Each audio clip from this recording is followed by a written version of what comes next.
interesse extraordinário para o corpúsculo do antigo regime. Entre 1968 e 1986, o arquivo Fundo Barco Oliveira esteve cativo por despacho ministerial para a realização de uma tese de doutoramento que nunca saiu, nunca foi publicada. Quase 20 anos. Nem saiu uma tese de doutoramento, nem saiu um inventário. Esse inventário foi feito entre 2000 e 2007 e disponibilizado para consulta pública, estando hoje também já com a digitalização efetuada pela atual direção do Arquivo Distrital, disponível a todos os investigadores que o queiram consultar. Mas no Brasil ficaria a livraria do Conde da Barca. Eu vou fazer aqui uma viagem, ilustrando também com alguns retratos do Conde da Barca, porque eu acho que é importante traçarmos o perfil psicológico deste homem. E porque é que esta biblioteca de facto fica no Brasil. Aqui temos António de Araújo no momento da sua entrada na carreira diplomática, num belíssimo retrato de Troni, em que vemos sempre, isto é um clássico nos retratos de António de Araújo de Azevedo, que são os livros, e na lombada deste livro lê-se o corpo diplomático, portanto é o estudo do diplomata para a preparação para os encargos que teria pela frente. E portanto, eu vou apresentar 4 ou 5 pequenos contextos para percebermos as etapas da constituição desta biblioteca. De facto, o primeiro contexto é 1792, quando ele se encontra na Haia e aproveita da melhor forma um momento-chave na história europeia, que é o início da expansão da França revolucionária, com a declaração de guerra à Áustria e com os primeiros imigrados franceses que se vão refugiar nas grandes cidades livres. E a partir dessa altura, em que muita gente tem imensas dificuldades económicas, António de Araújo junta aos livros que tinha herdado da sua família e alguns que foi comprando a conhecidos e alguns parentes afastados e que estão documentados no seu arquivo, começa a comprar uma série de livros de uma importância extraordinária para não só de história, de literatura antiga e moderna, de política e de física, e as melhores coleções das academias científicas do seu tempo, como veremos mais à frente. E é, portanto, esta livraria que começa a ser construída na Haia, que depois vai ser enriquecida pelas suas viagens, pelo grande tour que ele faz pela Alemanha, chamada viagem, Voltaire designava como a viagem da razão, e foi aumentada, consagrada, e teria sido consagrada à utilidade pública, diz o Mendo Trigoso no seu elogio histórico publicado na Academia das Ciências, se não tivesse em grande parte caído em poder dos franceses quando invadiram a cidade de Lisboa.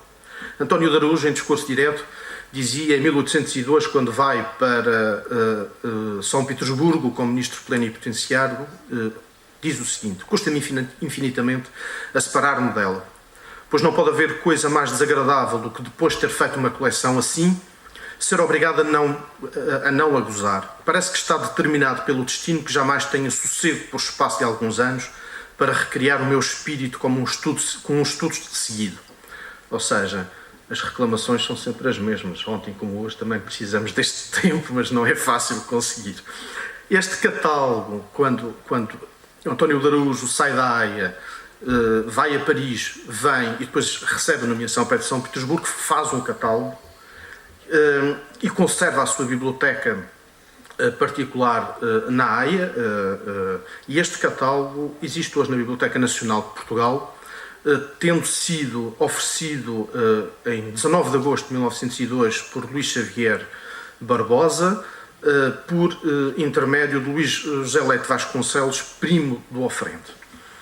E aqui temos António de Araújo de Azevedo, nas vésperas da sua nomeação para Ministro de Estado, desta vez um retrato belíssimo de corpo inteiro, comprado no leilão da coleção do Amial em 1921, aqui acompanhado de livros, mas na lombada já não se lê o corpo diplomático, mas lê-se com muita dificuldade, mas está lá escrito, ele quis que estivesse lá escrito, Montesquieu, o Espírito das Leis, que é um livro paradigmático para a compreensão da transição do antigo regime para o liberalismo. É deste retrato que sairão, de facto, vários estudos e várias gravuras. Por exemplo, este retrato também atribuído a Domenico Pellegrini, que pertence hoje à Casa de Sá, onde se vê António de Araújo em trás de gala do corpo diplomático, e depois, de facto, a gravura água forte que vem disseminar os retratos por uma grande...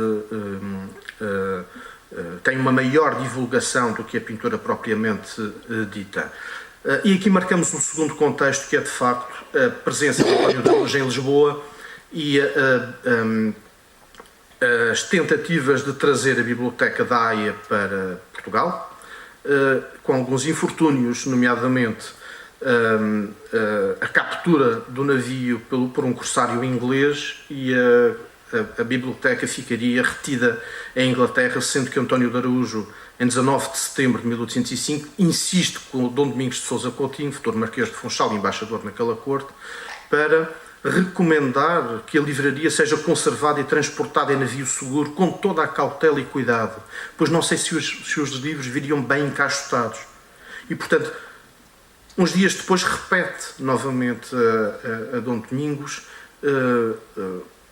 o favor, e agradece a restituição da livraria e os bons ofícios e diligências que tinham sido feitas nesse sentido, porque de facto esperava que a livraria chegasse antes do inverno, porque me faz muita falta.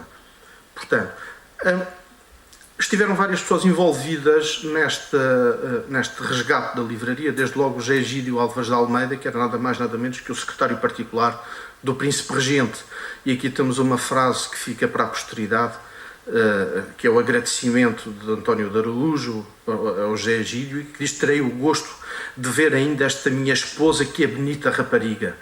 Portanto, haverá muitas pessoas que o tomam por ridículo, mas pouco me importa, dizia em discurso direto. Portanto, quando a corte parte para o Brasil, António de Araújo leva não só os papéis da Secretaria de Estado, mas uma parte da sua livraria particular, a coleção de estampas, nomeadamente a coleção Grande Teatro do Universo, 125 volumes com estampas únicas a nível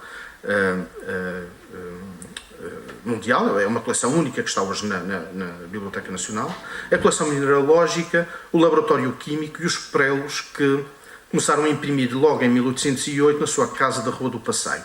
Portanto, aqui temos uma relação de livros em 1808 que foram sequestrados por ordem do Duque de Abrantes, o general Junot, para o seu uso particular da livraria do António de Araújo de Azevedo.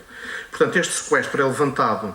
Nós podemos ver aqui as contas finais, são cerca de 5.806 volumes que são mantidos pelo Junot durante algum tempo. Em 1809, estes livros, em dezembro de 1809, são enviados para o Rio de Janeiro, é levantado o sequestro, são enviados para o Rio de Janeiro pelo João António de Araújo de Azevedo, o irmão, e sendo que 27 caixotes levavam a livraria que se achava ao presente em meu poder. Portanto, aqui começamos a ver já os retratos que são replicados daquele grande retrato que eu vos falava há pouco, que é uma gravura do Pradier, já depois da morte do Conde da Barca, e uma outra, uma gravura com água forte, com a aguarela, aberta por Hubert, que é também depois de 1817, depois da sua morte. Com a morte do Conde da Barca, o seu irmão João António é o seu herdeiro universal, fica no Brasil até 1820, 1821, mas nomeia como representante um indivíduo chamado João Piombino, que vai lutar com o Estado brasileiro até 1870 para que seja paga esta biblioteca. A biblioteca vamos ver agora o leilão.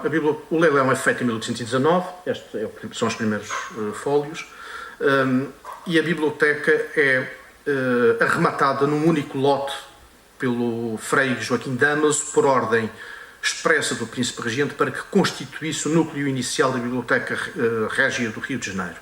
Portanto, nós estamos a falar, de facto, de uma das grandes bibliotecas da modernidade, da contemporaneidade, e que merecerá seguramente um estudo sistemático. Este catálogo, nós vamos ver as grandes classes, a classificação desta coleção, mas eu gostaria só de salientar aqui um aspecto, que é o João Piombino comete um lapso nesta luta constante com o Estado. O Frei Joaquim Damaso, quando compra a biblioteca teria 2 meses para depositar no Banco do Brasil o valor da arrematação total da biblioteca, que é uma coisa que nunca fará. E, portanto, o herdeiro do Conde da Barca, que é um sobrinho, também António de Araújo de Azevedo, filho do Marechal de Campo Francisco de Araújo de Azevedo, senhor da Casa de Sá, morreu em 1868 sem nunca ter recebido um tostão do Estado brasileiro para esta biblioteca. E, portanto, só em 1871 é que esta situação será resolvida. Mas vamos ver com o porquê desta questão. Portanto, 2 minutos para terminar. Sim. Muito obrigado. Portanto, este catálogo tem 214 páginas numeradas, 2.418 títulos, que se traduzem em 6.705 volumes. E foi avaliado em 15 contos, 539.900 reais. E só para terem uma ideia da dimensão da avaliação desta biblioteca, eu gostaria de mostrar que esta é a casa de Rua do Passeio do Conde da Barca, que foi avaliada na mesma altura por 14 contos de reis. Ou seja, a biblioteca era mais valiosa do que o Palacete, onde funcionou depois o Supremo Tribunal Federal do Brasil. Portanto, todos os livros da coleção da livraria Araújo ou da livraria do Conde da Barca estão identificados pelo seu ex-libris, que se pode ver aqui à direita, e que também está reproduzido na gravura que eu vos mostrei. Muito rapidamente, para terminar, mostrar esta estrutura classificativa do catálogo, porque eu acho que demonstra de facto a dimensão do que é um homem de letras nascido em Ponte de Lima, percorreu toda a Europa e foi ao Novo Mundo, onde tem uma importância fundamental na divulgação de um saber científico eminentemente empírico. E, portanto, este catálogo, feito em menos de um ano, tem 11 classes, entre a teologia, jurisprudência, ciências e artes, medicina, matemática, etc., as belas letras e a história. Dentro de cada classe tem subclasses. Se nós formos à teologia, vamos encontrar os textos e versões das escrituras sagradas, os teólogos e moralistas, orações sagradas, teologia, polémica e heterodoxa, a jurisprudência, o direito canónico, o direito eclesiástico português, mas também a legislação estrangeira, Espanha, França, Inglaterra, Alemanha, Nápoles e Holanda, as ciências e artes, a filosofia, ética ou moral, economia, política, comércio e finanças, e depois entramos na história natural, de facto, que era a grande novidade do tempo, com cerca de 16 ou 17 subclasses que eu me abstenho neste momento por causa do tempo de replicar, passando à medicina também, anatomia, medicina veterinária, física e química, à matemática, à música e à mecânica, estas sem subclasses, e depois às artes, do desenho e da pintura, arquitetura, arte militar, arte pirotécnica, ginástica, artes e ofícios mecânicos e, finalmente, as belas letras com a poética, o teatro, a gramática, a retórica, a mitologia, as fábulas, a filologia, a poligrafia, etc. E, finalmente, a história, geografia em geral, cronologia, história universal, história eclesiástica, história profana, história antiga, história moderna, de vários países, do Ocidente e do Oriente, a genealogia, a história política, antiguidades, etc. Convém aqui referir que durante as suas viagens pela Europa, António de Araújo de Azevedo e o seu secretário de delegação, Francisco José Maria de Brito, sobrinho de Dom Frei Manuel do Cenáculo, por afinidade ou por laços de sangue, adquiriram uma vasta quantidade de livros e de outros artefactos que foram remetidos para Évora e que hoje constituem o núcleo da Biblioteca Pública de Évora. Portanto, eu terminaria com algumas conclusões dizendo que a Biblioteca do Conde da Barca encontra-se hoje dispersa por vários fundos da Biblioteca Nacional do Brasil, não possuindo uma sala ou um espaço específico. A compreensão da ação do Conde da Barca, do seu papel enquanto ator social, depende do estudo integrado e sistemático do seu arquivo, que está no Arquivo Distrital de Braga, e da sua biblioteca, que está no Rio de Janeiro, que são os reflexos materiais das suas múltiplas e concomitantes atividades. A livraria não é para parecer bem pensante, é um instrumento de conhecimento, um instrumento da razão. E isso nota-se nos escritos, nos seus ofícios e despachos diplomáticos, muitas vezes cita aquilo que lê nos seus livros. Através do Conto da Barca poderemos compreender as redes de sociabilidade de transição do antigo regime e, sobretudo, compreender as linhas de continuidade e de ruptura entre a Europa e o Novo Mundo no crepúsculo do antigo regime e advento do liberalismo. Muito obrigado pela vossa atenção. Deixo-vos aqui com um ex-libris de António de Araújo de Azevedo, gravado por o célebre mestre Francesco Bartolozzi e que é, de facto, um primor. Muito obrigado a todos. Lima.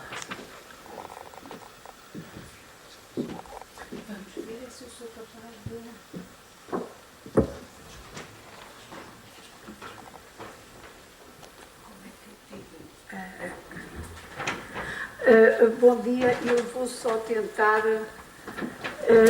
É que como é que ele deixou a comunicação? A voz, porque eu não me dou muito bem com estes aparelhos, não sei porquê. Funciona melhor assim. Portanto, o meu nome é Maria Amélia Paiva, eu quero agradecer desde já a vossa presença. Não sei se assim me ouvem melhor ou assim. É a mesma coisa, talvez. É melhor com o microfone. Me conseguem ouvir enquanto isto não funciona. Queria agradecer a vossa presença, queria agradecer o convite e venho falar sobre um tema que me é muito... Agora sim, tenho que moderar a voz. Eu vou falar sobre um tema que é muito querido para mim, que é a Casa Nobre no Concelho de Ponte Lima. E quando nós celebramos uma data, que é aquilo que estamos todos a fazer aqui, celebrar os 900 anos de Ponte Lima, fazemos sempre o balanço. É como connosco, quando fazemos anos, pensamos sempre o que é que eu fiz, o que é que eu já fiz e o que é que eu vou fazer no futuro. E, portanto, aquilo que eu venho fazer aqui é um pouco a reflexão do que é que a Casa de Ponte Lima corresponde, que é uma marca identitária fortíssima no concelho, e o que é que se pode fazer com este património. Portanto, um dos principais marcos identitários da região, sem dúvida nenhuma, dos concelhos da Ribeira Lima, no meu entendimento, é o concelho que o maior número de casas nobres tem e é um património notável pela quantidade, qualidade e diversidade de projetos arquitetónicos. E estamos aqui a falar num universo de 250 casas, muitas delas já não existem, mas que se podem comprovar documentalmente. Entretanto, sabemos, só para vos dar uma perspectiva para aqueles que não têm ideia sobre a Casa Nobre, que a Casa Nobre, ela em si, integra elementos da arquitetura militar.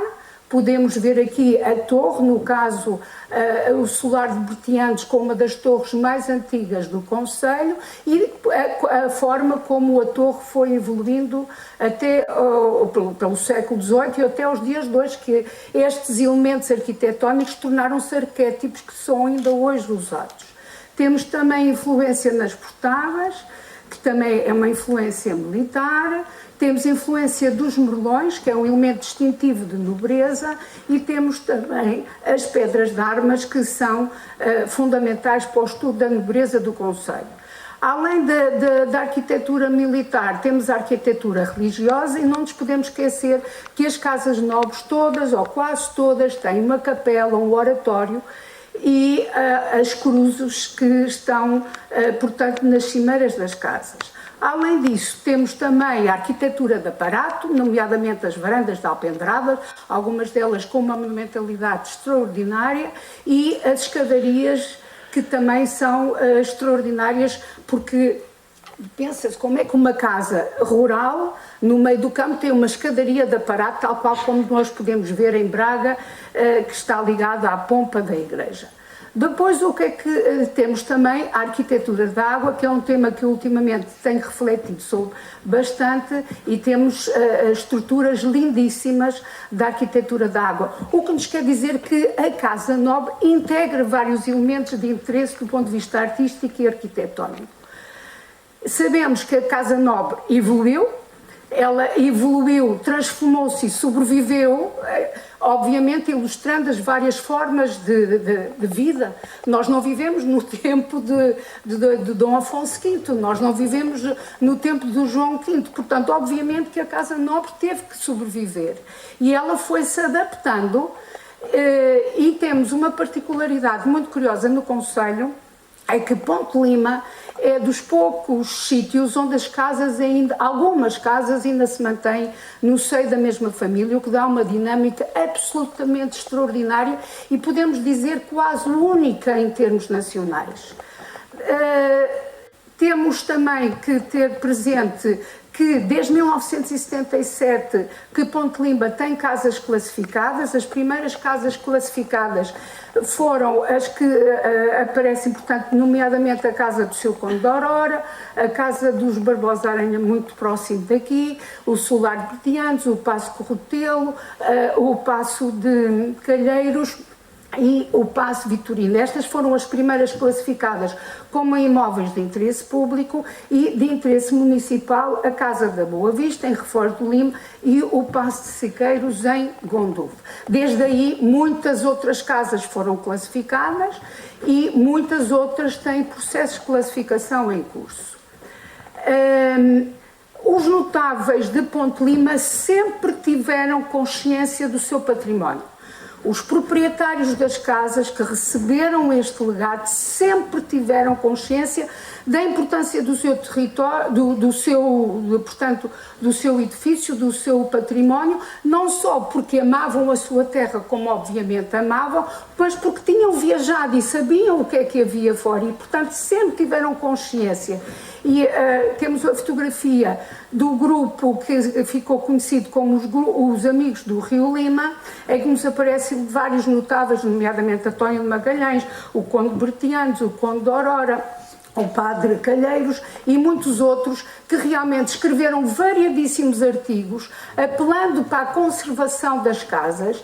E é muito curioso que em 1909, no Alamate Ilustrado do Comércio do Limbra, houve aquilo que eu considero a primeira sistematização do estudo da Casa Nobre no concelho. Portanto, António de Magalhães criou esta rúbrica de Casas e Famílias Nobres de Ponte Lima, em que ele vai elencar todas as casas por freguesia, chamando muitas vezes a atenção para o estado de conservação das mesmas, porque muitas casas, digamos, a manutenção deste património é um processo dinâmico, e nós temos aqui a Casa da Granja, por um lado, quando estava em ruínas, e a Casa da Granja atualmente. Portanto, é um processo dinâmico, é um processo desafiante, e o que nós sabemos é que no início do século XX muitas casas nobres estavam em ruína ou estavam abandonadas. Isso é uma certeza absoluta.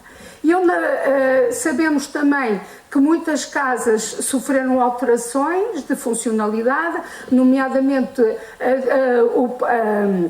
a Casa Torre dos Barbosa Aranha é hoje propriedade da Câmara Municipal, sendo um centro de interpretação de promoção do vinho verde. Sabemos que a Casa da Garrido é um polo portanto, da Universidade Fernando Pessoa, e sabemos também que o Paço de Vitorino foi recentemente, brilhantemente restaurado. Portanto, temos aqui três vertentes que estas casas nobres, portanto, se foram atualizando. Relativamente, eu na minha pesquisa encontrei este artigo que eu achei delicioso, deste senhor Gaspar de Abreu, que aliás temos aqui assim um familiar de Gaspar de Abreu, em que ele, em 1907, na sua casa no Paço Vedro, portanto, em Ponte da Barca, que ele foi convidado por António de Magalhães a escrever sobre a prosperidade de Ponte Lima, e que ele disse: o turismo um dia vai chegar a Ponte Lima. E ele tinha absolutamente certo que ia chegar a Ponte Lima. Agora resta-nos saber como é que nós queremos que ele chegue. Porque ele dizia: na Suíça há hotéis belíssimos, há sítios maravilhosos, mas Ponte Lima não tem o rio. A Suíça não tem o rio que Ponte Lima, não tem as belezas naturais que Ponte Lima tem. Portanto, este artigo foi para mim extremamente curioso, de alguém que amava a sua terra e já tinha a noção de como é que se tinha que manter o património. Então, o que é que nós sabemos? Sabemos que as primeiras estratégias para rentabilizar este património, mais uma vez, partiu dos notáveis de Ponte Lima, nomeadamente com a criação da Turiab, pelo Sr. Engenheiro Francisco da Silva Calheiros e outras pessoas que aqui estão referidas. E sabemos que, portanto, que houve um investimento municipal. A Câmara também sempre esteve bastante atenta ao seu património e adquiriu variadíssimos edifícios, nomeadamente a Casa do Dr. Barbosa Aranha, que eu já falei, o Paço Marquês e também a Casa da Quinta de Penteiros, que é hoje um espaço verde extremamente interessante e muito dinâmico. Sabemos também que a Casa da Garrida, que estava no estado, como podem ver, completamente destruída, é atualmente uma casa restaurada. Claro que evidentemente que sofreu adaptações próprias à nova funcionalidade, e sabemos também que uma das grandes apostas neste património foi a questão do turismo e do turismo da habitação. Aliás, já falámos na Turiabe, temos o exemplo da Casa do Outeiro, que foi a primeira casa a abrir as portas ao turismo de habitação, com 3 quartos. Muito recentemente temos o Paço de Vitorino, que, conforme eu já disse, foi brilhantemente restaurado e que se mantém, essas 2 casas mantêm-se ainda, portanto, nos descendentes dos familiares originais. E temos agora um outro impacto, que é outra dinâmica do turismo, que é o Paço do Corrotelo, conforme estão recordados, foi um dos primeiros edifícios a ser classificados em 1977, que foi recentemente adquirido pelo grupo Vila Galé e que teve uma intervenção realmente que para muitos é questionável, e eu não vou entrar porque são questões que me ultrapassam, mas vou, digamos, pensar o que é que nós queremos fazer com esta herança. A Ponte Lima, digamos, sobreviveu ao longo da história, adaptou-se. Obviamente que nós não vivemos no passado, nós vivemos. Então, que futuro é que vamos fazer? O que é que nós vamos deixar daqui a 900 anos, quando estivermos todos aqui reunidos, o que é que nós vamos dizer sobre este património? E eu pensei em algumas ideias. São as minhas ideias, são meras ideias. Uma coisa eu vos garanto, e isso é um dado adquirido: as casas que se mantêm na mesma família são aquelas que estão melhor preservadas. Obviamente que não há lei nenhum que nos obriga que as casas se mantenham na mesma família, porque evidentemente que isso não é possível. Mas vamos pensar que outras propostas podemos fazer. Para já, talvez atribuir mais classificações. Talvez criar um gabinete, talvez a Câmara criar um gabinete, digamos, multidisciplinar que estuda a Casa Nobre. Não só a questão patrimonial, mas tudo aquilo que está ligado à Casa Nobre. A história das famílias, as figuras ilustres. Porque a Casa Nobre é um manancial de informação importantíssimo e é um marco identitário desta terra. Quando nós pensamos em Ponte Lima, para além das papas de Sarrabulho, para além da corda das vacas, o que é que nós pensamos? A nobreza de Ponte Lima. Portanto, é essa nobreza que nós queremos dar continuidade ao nosso património. E temos a criação, digo eu, portanto, de um centro de interpretação da Casa da Ribeira Lima, porque nós estamos a falar de Ponte Lima, é um concelho, mas temos toda uma Ribeira Lima riquíssima do ponto de vista de Casa Nobres. Quiçá criar uma rede ligadas às figuras ilustres. Falámos agora do Conde da Barca, que é uma figura ilustre, não só para Ponte Lima, não só para o país, que também para a história do Brasil e para a história da Europa, mas podíamos falar de tantos outros. Provavelmente, porque não só turismo? Porquê só turismo? Porquê é que nós não podemos pensar outras funcionalidades para estas estruturas? Temos que ser criativos, porque o turismo é extremamente importante, ele vem, mas provavelmente podíamos criar, fala-se tanto agora em escolas ligadas à natureza, de esportes, não sei, eu não tenho soluções mágicas. Gostaria de fazer o apelo, é que se este congresso tem alguma coisa ou pode dar alguma coisa, é refletir sobre o valor que temos e levar este valor não para amanhã, mas para daqui a muitos anos. E é esta reflexão que eu gostaria de deixar a vocês, e muito obrigada pela vossa atenção. Penso que não excedi no tempo, estamos bem. Já cumprimentei enquanto membro da organização. Ora, eu vou falar sobre a passagem de peregrinos e viajantes pela Ponte de Lima da época moderna e o apoio que a Misericórdia de Ponte de Lima deu a estes indivíduos. Este trabalho prende-se com a minha investigação de doutoramento e mestrado, em que trabalhei arquivos de misericórdias para perceber o papel das misericórdias na passagem de peregrinos e viajantes pelo norte de Portugal na época moderna.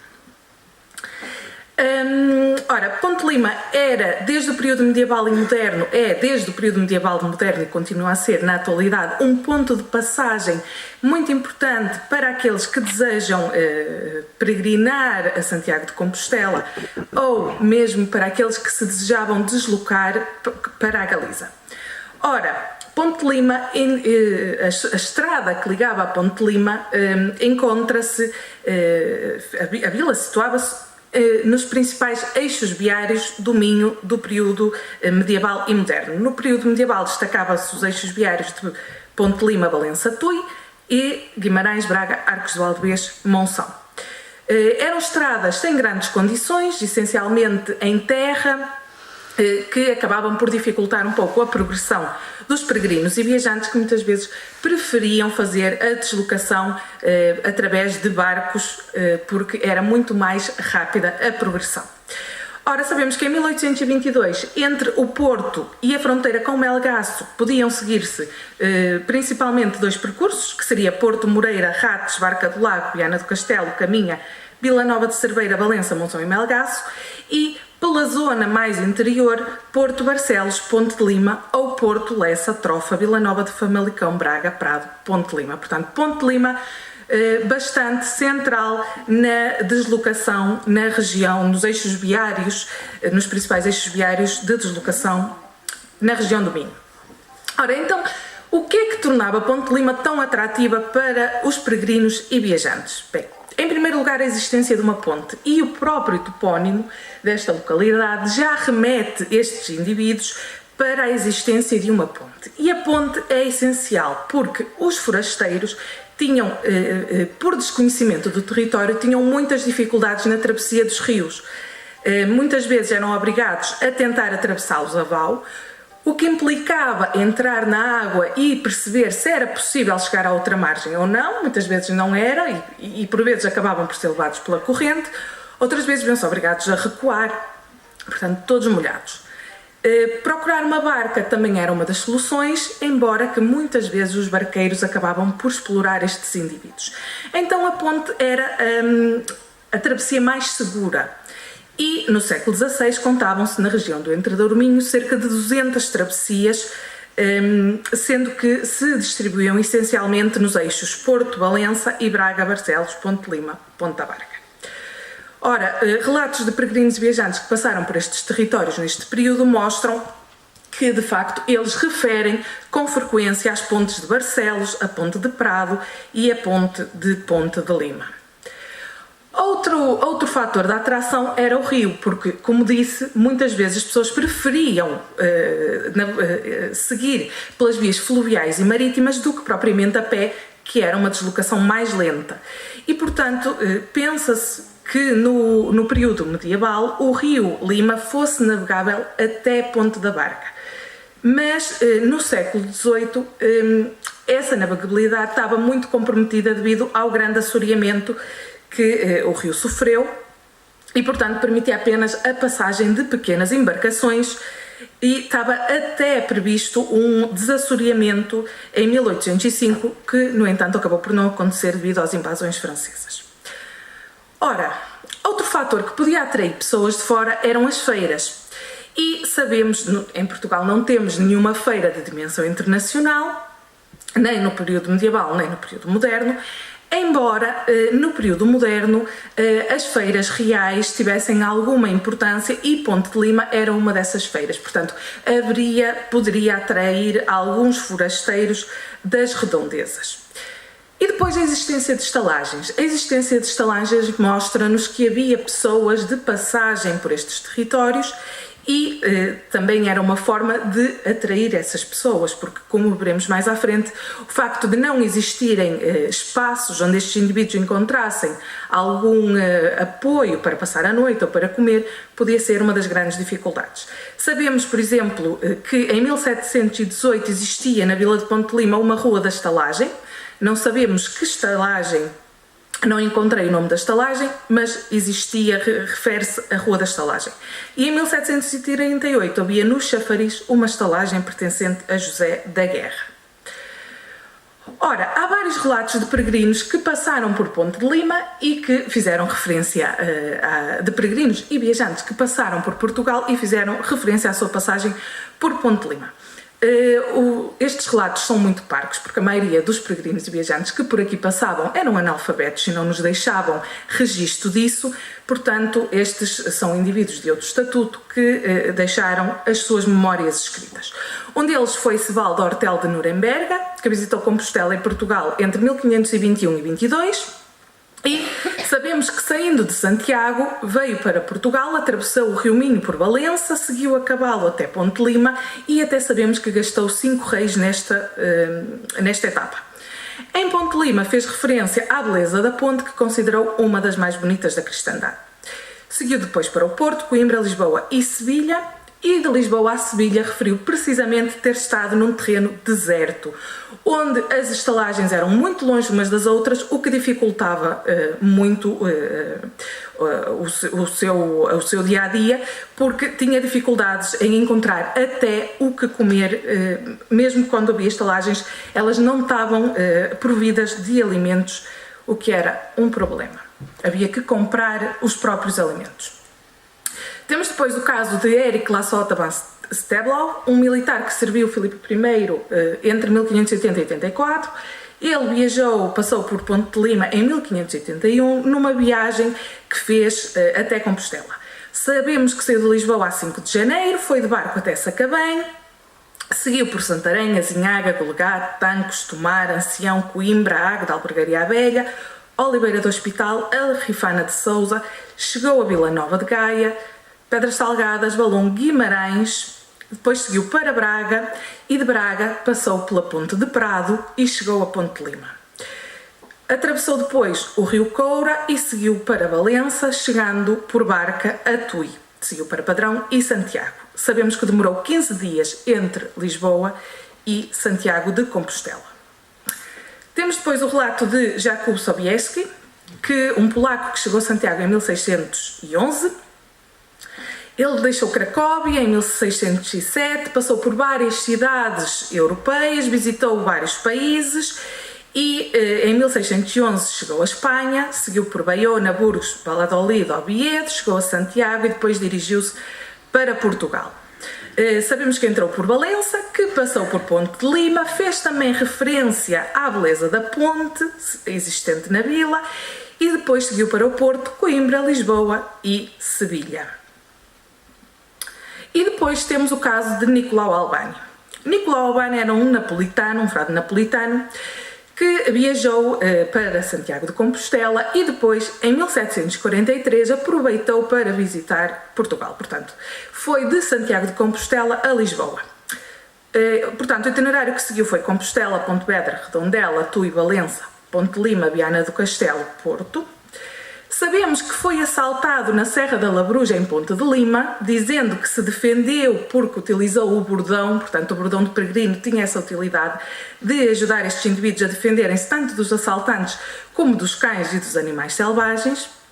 E a travessia das serras era uma das grandes dificuldades para os forasteiros, porque era muitas vezes onde se escondiam os grupos de salteadores e bandoleiros para atacar, ou também locais mais isolados que permitiam alguma violência com maior facilidade. Por exemplo, em 1693, entrara no Hospital da Santa Casa de Ponte de Lima Domingos Alves, um castelhano que vinha de Santiago e que fora ferido por um camarada na Portela da Labruja.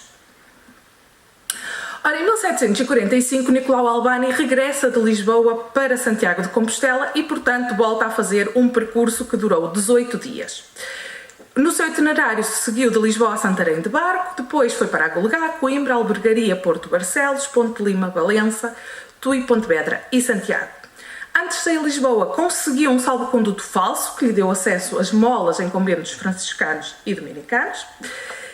E além disso, como em Pontevedra da primeira vez tinha dormido numa esteira no chão, usou uma artimanha que lhe foi ensinada por outro viajante, que foi fazer-se passar por sacerdote.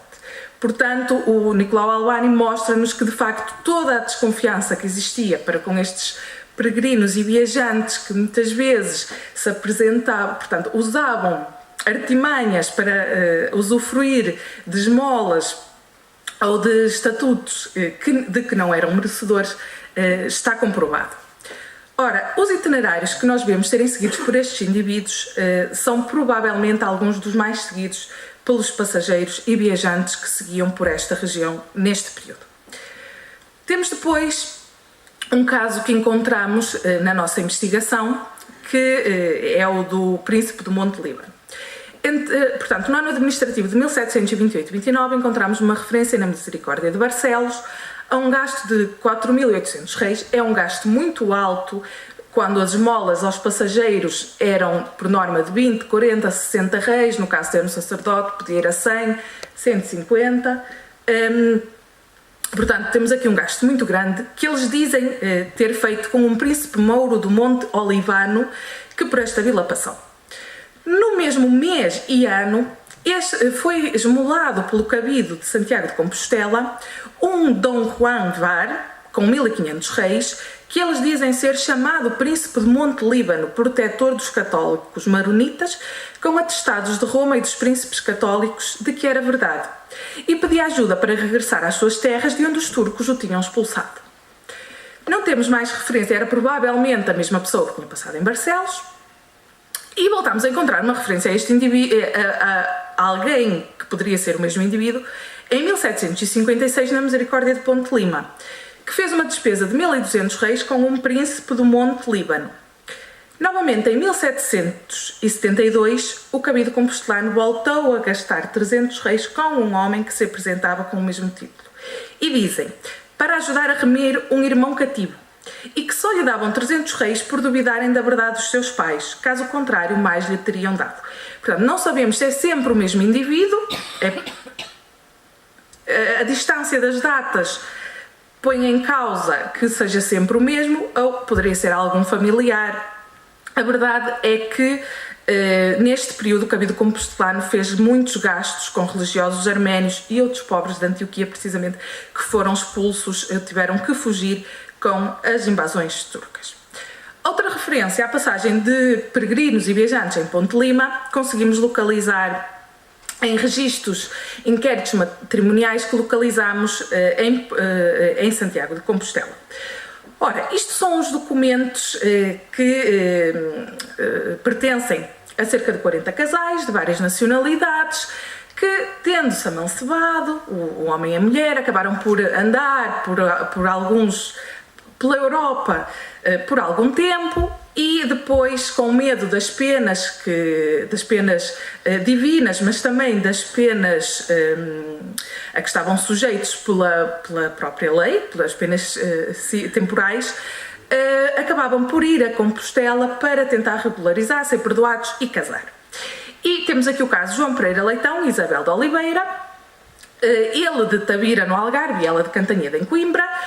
João fugira com Isabel da casa dos pais, agora era procurado pelos pais dela que o queriam matar, portanto não podiam voltar às suas terras de origem, e entre 1737 e 1739 andaram por várias localidades aqui da Península Ibérica. Estiveram essencialmente por Portugal, estiveram em Tavira, Lisboa, Coimbra, Cantanhede, Viseu, Lamego, Porto, Ponte de Lima, onde conheceram uma das testemunhas que vai testemunhar por eles quando do inquérito, e depois chegaram a Santiago de Compostela, onde realmente conseguiram regularizar o seu estado e casar-se. Depois, conservam-se na Misericórdia de Ponte de Lima duas petições realizadas à mesa e identificadas pela professora Maria Marta Lobo de Araújo. São petições de peregrinos que passaram pela vila. Um desses documentos é de 1700, pertence a um homem natural de Olivença, que que vinha de Santiago de Compostela. Referiu que na ida tinha passado por cá, tinha pousado no Hospital da Santa Casa, mas não tinha pedido ajuda porque não tinha necessidade. No entanto, à vinda, tinha sido assaltado, os ladrões tinham-lhe levado 25 tostões e, portanto, ficara sem nada e precisava de uma esmola para poder continuar o seu caminho. A Santa Casa deu-lhe uma esmola de 20 réis. Outra petição pertencia também a um espanhol que se afirmava em estado de grande pobreza e dizia pretender ir para Santiago da Galiza. Recebeu também 20 réis. Estas petições são muito raras, é muito difícil nós encontrarmos porque grande parte delas acabou por se perder, eram papéis entregues à mesa a justificar a necessidade das esmolas e, portanto, é muito interessante estes dois casos que se conservam na Misericórdia de Ponte Lima. Mas então, qual o papel da Misericórdia de Ponte Lima na passagem destes indivíduos pela vila? Bem, nós sabemos que a Misericórdia de Ponte Lima administrava o Hospital de Fora, que foi instituído em 1495 pelo Visconde D. Leonel de Lima, precisamente com o objetivo de receber peregrinos e viajantes. Este hospital estava na parte exterior das muralhas, junto à Porta do Souto, mas no início do século XVII ele recebia, além de peregrinos e viajantes, velhos e pobres. Ora, este hospital ao longo do período moderno esteve em constante ruína, foram necessárias várias obras de melhoramento, mas sabemos que seria uma instituição de pequena dimensão e bastante pobre. Sabemos inclusive que a roupa que já não servia para o Hospital da Casa, porque a Santa Casa tinha um hospital junto à sua igreja, onde recolhia os enfermos da vila, a roupa que já não servia nesse hospital, que é o Hospital da Casa ou da Praça, era então levado para o Hospital de Fora e servia ainda para estes pobres peregrinos e passageiros. Nós consultámos os livros de enfermos de várias misericórdias no nosso estudo, uma delas foi a de Ponte de Lima. Nós consultámos 80 anos de entrada de doentes no Hospital da Misericórdia de Ponte de Lima. As primeiras referências não estão em livros de enfermos, estes só surgem no final do século XVIII, mas antes encontramos referências nos livros dos cabidos particulares da confraria. Ora, contabilizámos cerca de 10.296 enfermos, auxiliados neste período pela Misericórdia, sendo que destes apenas 64 eram peregrinos e viajantes, ou seja, 0,6%. É um número realmente muito baixo, mas temos que ter em conta que os peregrinos e viajantes registados, admitidos no hospital, registados nos livros de enfermos, eram aqueles que estavam realmente doentes, não podiam prosseguir, precisavam de cuidados medicinais. Os que se albergavam no Hospital de Peregrinos, nesta e noutras confrarias, nunca foram registados, não existem registros. Portanto, não há como nós sabermos quantas eram estas pessoas, a não ser recorrendo às esmolas que as misericórdias davam, que nos permitem ter uma ideia. Ora, aqui temos o fluxo de entrada de enfermos na Misericórdia de Ponte Lima. Vemos que há um aumento na segunda metade do século XVIII e alguns picos que se relacionam com epidemias que houve na vila, porque portanto, o número de enterros também aumentou nestes anos. Depois temos um ano que é o de 1788 e 1789, que nós vemos aqui que não tem quase a entrada de enfermos. Foi um ano muito difícil para a Santa Casa, que teve muitas dificuldades devido ao incumprimento de pagamento das rendas e pensões, portanto teve que cortar a despesa e certamente cortou com a admissão de enfermos. E aqui temos a entrada de peregrinos e viajantes, que, como vemos, teve anos que, portanto, a entrada de peregrinos e viajantes no hospital, portanto, pessoas que estavam doentes, que teve anos em que não tivemos e teve anos em que tivemos cerca de 6, outros em que ficavam pelos 3, portanto, são números muito baixos.